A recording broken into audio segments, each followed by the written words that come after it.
Bonjour et bienvenue dans cette nouvelle capsule de l'armoire. Aujourd'hui, à l'aide de cette démonstration, tu vas comprendre comment appliquer les ombres et lumières et aussi comment donner du volume à ton sujet. L'extrait que tu vas voir est tiré du nouveau cours de peinture en ligne de l'armoire. Si tu veux avoir accès au cours complet, je t'ai mis les liens dans la description sous la vidéo.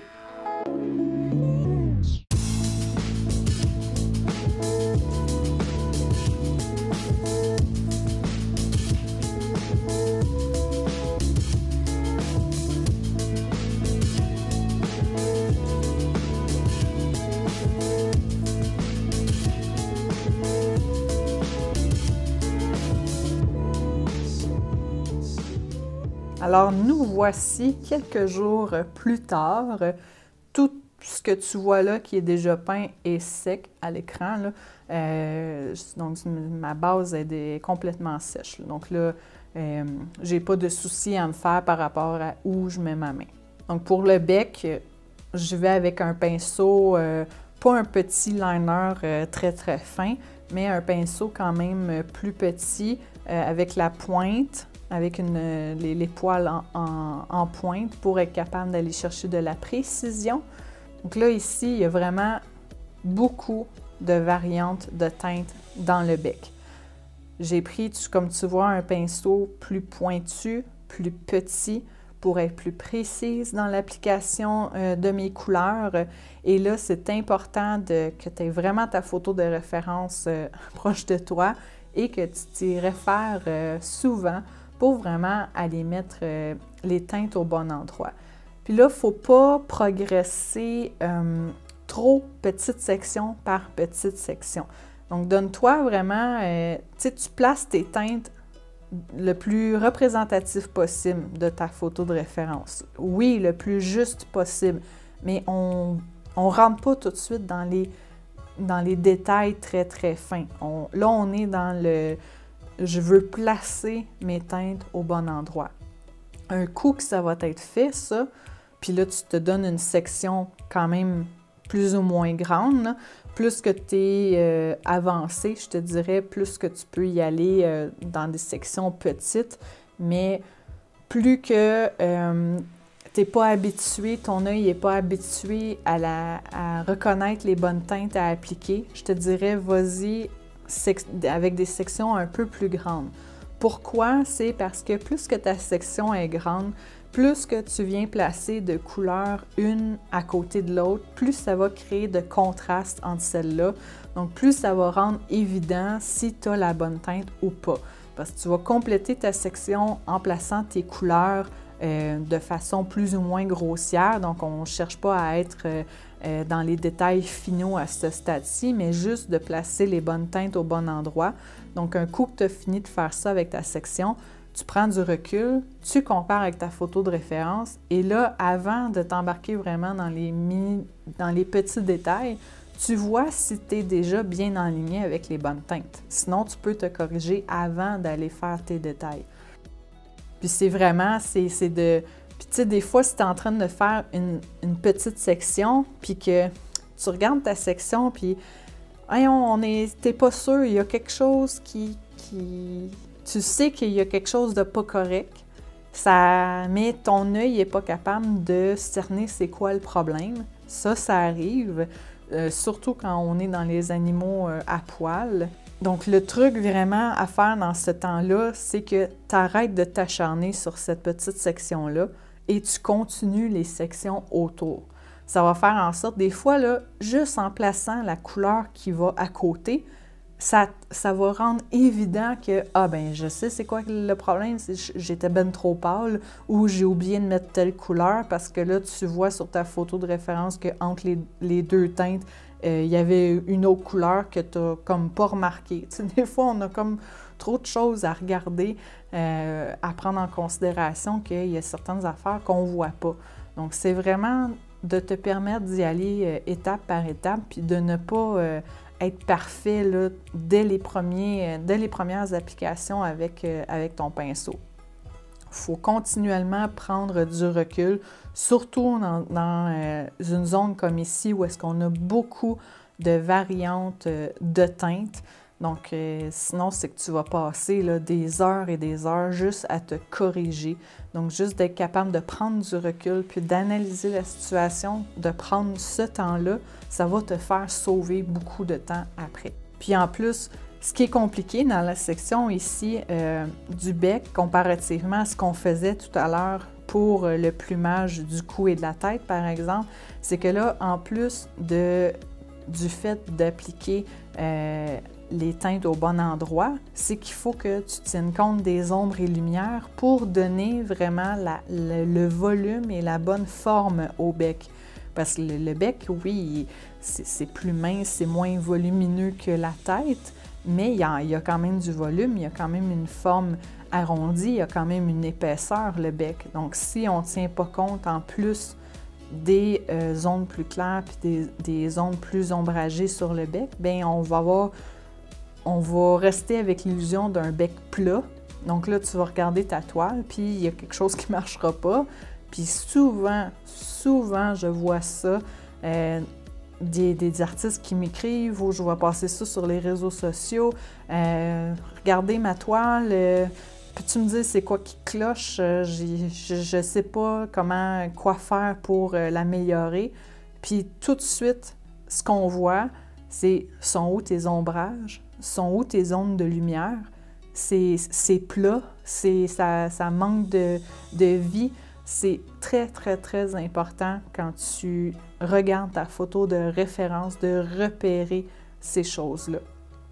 Où la lumière frappe sur ton sujet, et là, ça va te donner les zones de lumière, mais ces zones de lumière-là, tout dépendant la forme et le volume de ton sujet, vont créer des zones d'ombre.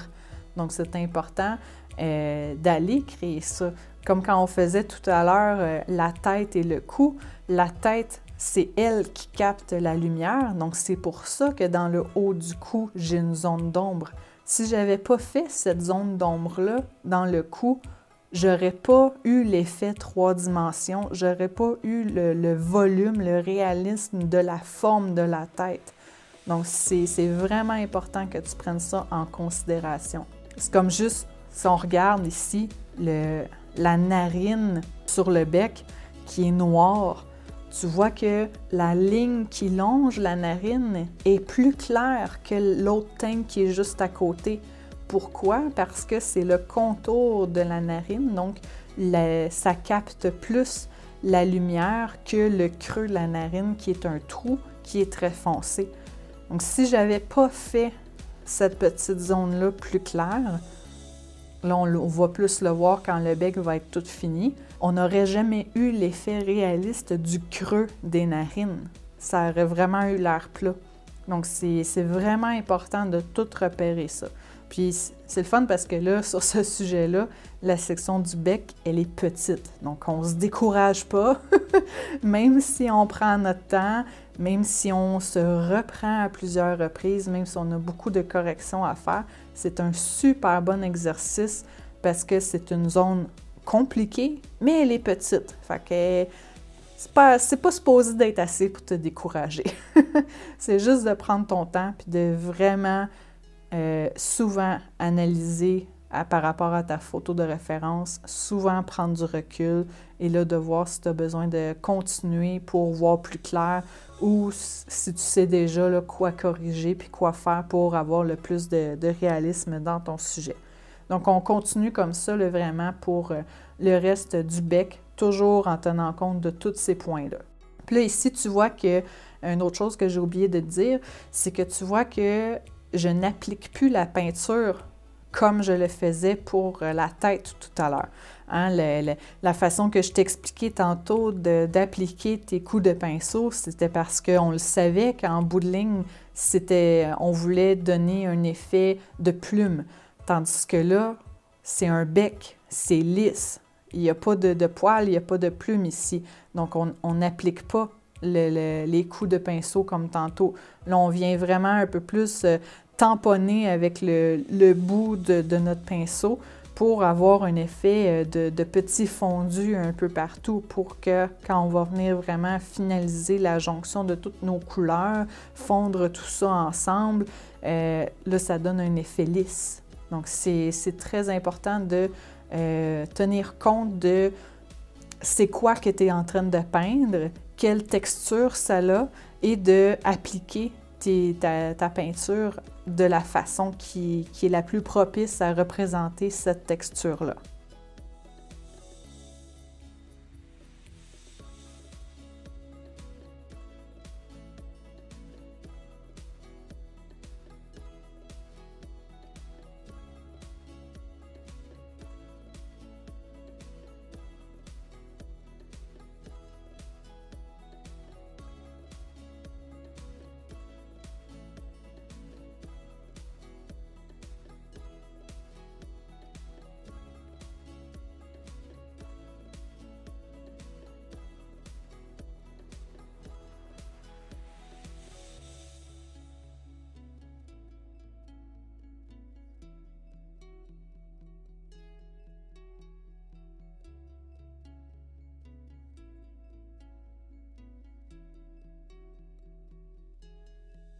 Là, tu vois ici que je suis venue faire le contour de la section au bout du bec qui va être plus foncé. Pourquoi je fais ça comme ça? C'est vraiment parce que je risque moins de salir ma couleur très claire qui est alentour si je ne viens pas appliquer mon noir. Parce que quand, admettons que je serais allée appliquer le noir, et que là, après ça, je viens faire le contour du noir avec ma peinture qui est plus ou moins blanche ici.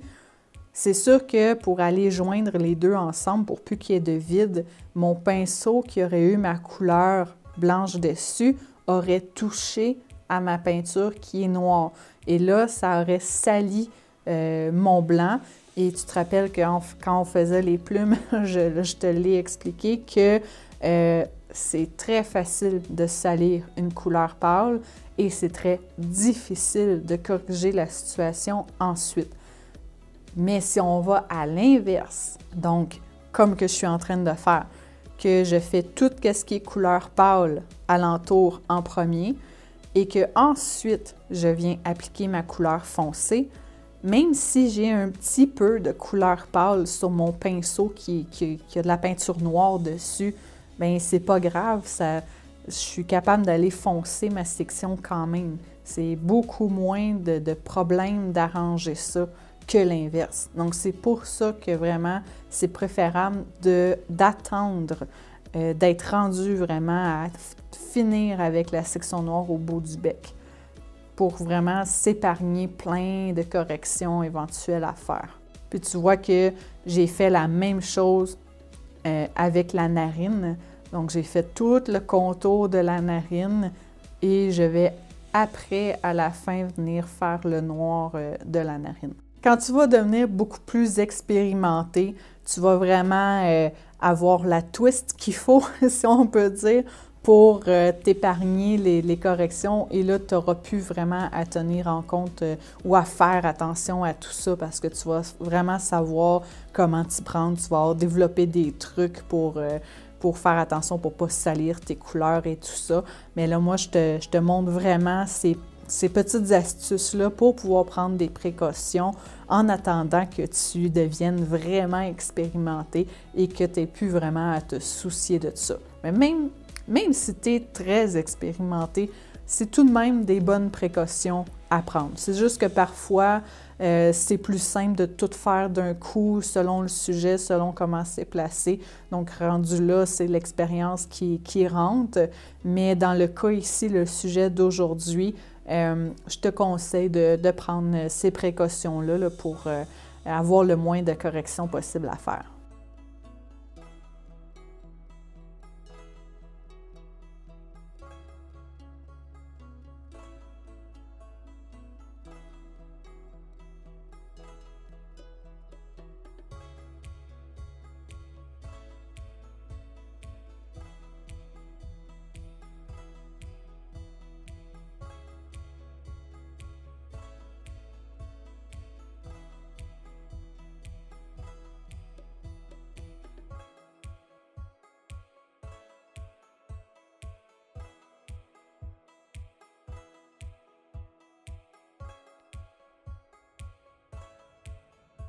Une fois qu'on a vraiment placé toutes nos teintes, que tout nous semble équilibré, tout nous semble à la bonne place, on vient faire la petite touche finale qui est de venir chercher notre meilleur ami, le pinceau mop, pour vraiment venir affiner les jonctions des couleurs, venir effacer les coups de pinceau indésirables, venir vraiment unifier la texture de la peinture sur la toile. Si on avait pour but de faire des beaux fondus à certains endroits puis qu'on n'a pas réussi à avoir assez fondu les couleurs ensemble avec le pinceau, là, on peut venir corriger ça avec le pinceau mop. Puis ensuite de ça, bien là, on vient reprendre notre pinceau pour faire les petits correctifs là, de plumage autour du bec.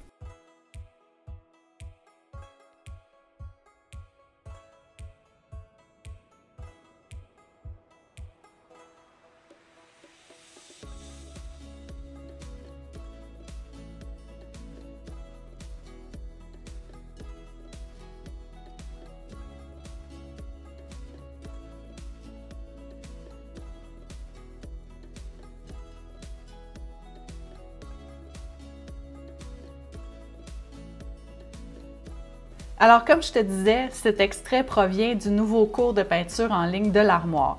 T'es pas encore membre? Viens vite nous rejoindre, tu vas automatiquement avoir accès à ce cours et en plus, ça te donne accès à tous les autres cours de peinture en ligne de la plateforme. Une grande bibliothèque, des heures et des heures de plaisir. C'est sans engagement, tu restes le temps que tu veux. Tu trouveras toutes les informations en cliquant sur le lien que je t'ai mis dans la description. N'hésite pas à me laisser tes questions en commentaire, ça va me faire plaisir de te répondre. À bientôt!